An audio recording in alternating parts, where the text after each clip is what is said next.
If you want to be a better singer, here's how to do it. Just sing what's on the page. Simple, right? So why does no one do it? Singers have given me all sorts of excuses.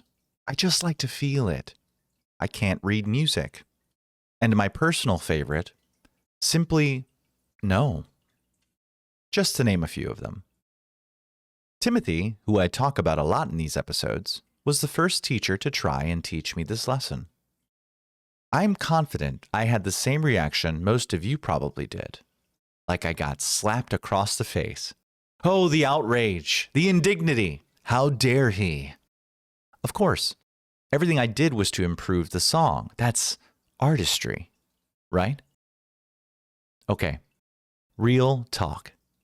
No matter what I might have professed at the time, most of it was accidental. Artistry was normally the result of things that happened on accident that I kept doing. But that's not artistry, really, is it? So what is artistry then? I think we have a tendency to conflate artistry with inspiration. Inspiration is that spark, that moment when the muses speak to you, and something amazing, hopefully, happens. Artistry is the skill, the ability to create and recreate. When we depend on inspiration, you better hope that it strikes at the moment you need it to. And as a singer, you better have the skill, the artistry, to actually produce the desired outcome. It has been my experience in my own singing, and that of my students, that inspiration normally drives us to take risks. Of course I can sing that note that I've never sung before in front of a few hundred people. What could go wrong? You see, inspiration can happen to anyone at any time, but the necessary skills, the artistry, requires lots of work, typically over a long period of time. This is where just singing what's on the page comes in. Artistry is a journey. You start with the foundational skills, making sounds, breathing, breath support, and move on to making those skills sound better, continuing to layer on additional levels of mastery over time. Over time, the amount of inspiration you can actually succeed at recreating increases, at least, hopefully. But you see, performing what's on the page is one of those skills. Now, I think if we peel back a layer, we find something disturbing in how most music is learned today. In this modern age, most music is learned by listening to it, on repeat. It's incredible. You can learn a ton of music in no time flat. Honestly, you probably already know thousands of songs. To put this in a bit of perspective, Taylor Swift's catalog is somewhere around 275 to 300 songs. How many do you know? How many do you think other people know? I've seen the concert videos, 50,000 people in a single venue singing along to the whole concert. Now, in the case of an artist like Taylor Swift, learning her music by listening to it is pretty solid. She wrote it, she performed it. If there's a discrepancy between the written sheet music and the recording, I'd probably err on the side of the sheet music being wrong. But as we look at the world of musical theater and classical music, it gets trickier. The amazing modern composers, Alan Menken, Stephen Schwartz, Stephen Sondheim, and Jason Robert Brown, are tremendous musicians. And there are a plethora of recordings of them performing parts or even whole works.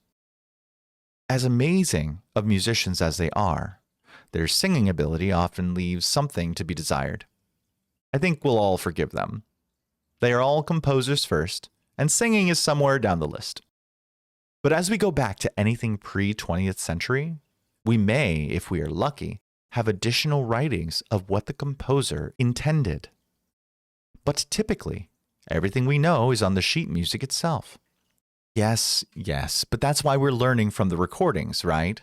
Some other singers learned the music and they're a professional, so it's got to be correct, right? Oh, do I wish that was true.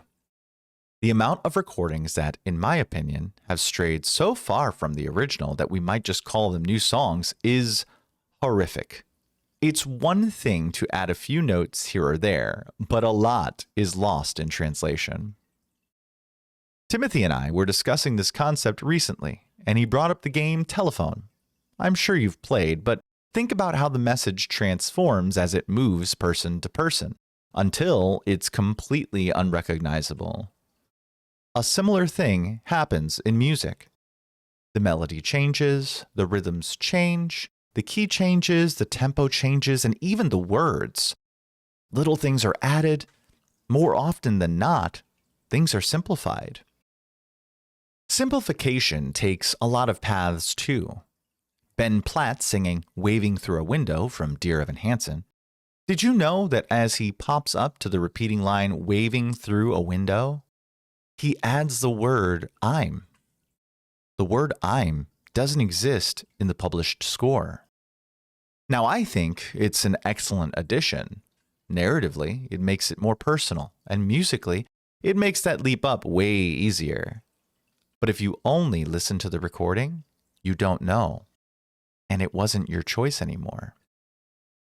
But wait, what about Baroque music, or jazz, or this, or that? Yes, I know there is plenty of music where the expectation is that you will take the bones of what's there and embellish or even make up new parts. The issue is not that a singer is doing these things. The problem comes with the inability to actually just perform what's on the page. The performance practice becomes the excuse for poor musicianship. For every example where there is a performance practice to embellish, there is an example where it should be performed as written. Now, before you all call me boring, I probably am, but not for this reason. I actually do want singers to make changes to the music and bring some of their inspiration, personal perspective, and artistry into the music they are singing. There is a little worse than a boring, technically accurate performance. My problem is that until you know what's on the page, you don't know what you're changing, and more importantly, why it was there in the first place. Going back to the composers I just mentioned, there is hardly ever a note, a breath, or a marking on the page that is not there for a reason. Alan Menken is a genius at how his melodies and harmonies change phrase over phrase to show the emotional journey of the character. Take Go the Distance from Hercules. The melody rises and falls along with the ups and downs of the journey. Hercules is always climbing and the melody ascends. Then it falls so the melody can climb again, following his hero's journey. If we make careless changes, we flatten that arc. Suddenly, the triumph doesn't feel earned because the climb wasn't there. And Sondheim is so incredibly hard to sing because of how often single notes change to influence the moment. I'm a pretty big stickler. I think all musicians should learn to read music and even learn at least basic music theory. I have yet to hear a reasonable reason that someone shouldn't. And yes, I've heard all the usual reasons. But you see, the inspiration you are chasing already happened.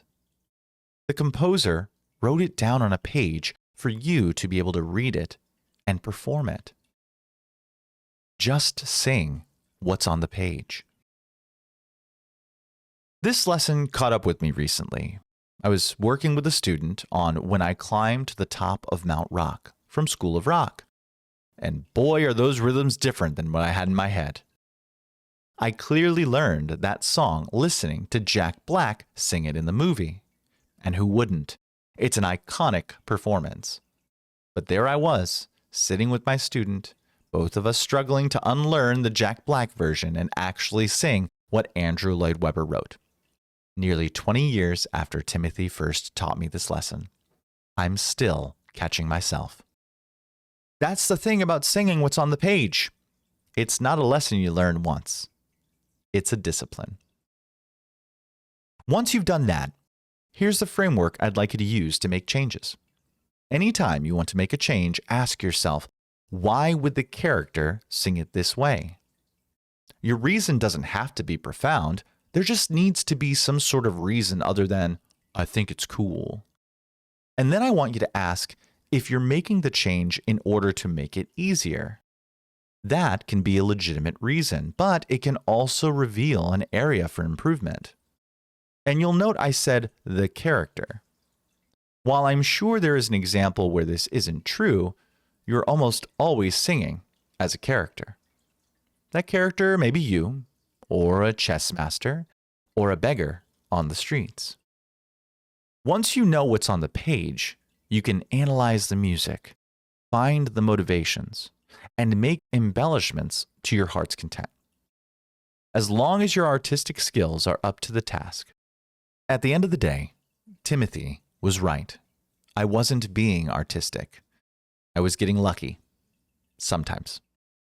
I was learning music that I had only a basic understanding of. The best path forward was and is to sing what's on the page, learn it well, and then figure out why I want to make changes to it in the first place. Am I really smarter than Mozart?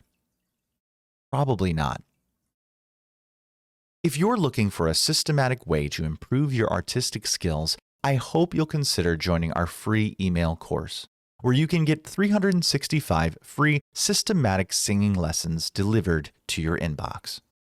Choose your pace and learn everything from the basics of breathing to formant tuning. Until next time, keep singing smart.